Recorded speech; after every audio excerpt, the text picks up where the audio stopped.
So I was engaged in caring about gay rights as a young person, as an organizer, without doing any specific work in that area. But when I got into New York City politics in 1978, I discovered that not only did New York City not have a gay rights bill of any kind, but that efforts to pass a very simple bill that would have protected gay people against discrimination in housing, employment, and public accommodations had been brought before the council on several occasions and not passed.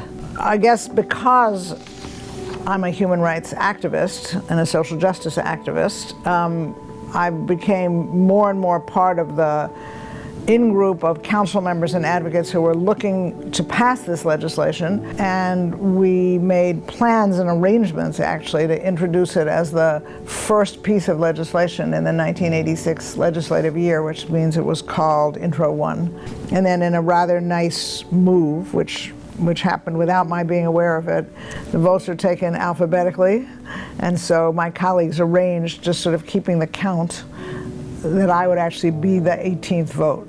So it passed by more than 18 votes, but I was officially the 18th vote. So we passed it, and by then, of course, in a sense, it was a non-issue. But you know, the city has thrived with that piece of legislation. It became a very important constituency to me as I continued my political career and a group that I worked with, and in an interesting, who knows how the world moves.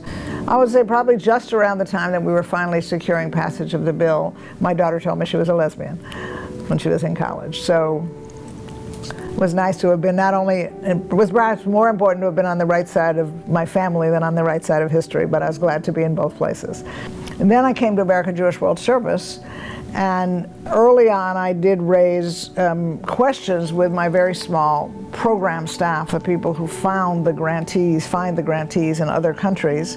Where are we on finding LGBT groups and supporting them in their fights for human rights? And as we became known as being willing to find these groups and identify with them and even fund them, we began to find more and more of them, not surprisingly. So in very positive, powerful ways, it's become a core piece of the human rights work that we do. And we have LGBT groups that we fund in most of the countries, most of the 19 countries where we work, and it's something we're always sort of alert to. And some of them are making dramatic change, and we've been a force for helping them with their work, helping them with their capacity building, nominating them from time to time for awards. So it's another area in which we do more international funding than most groups do, and that's the area of human rights defense.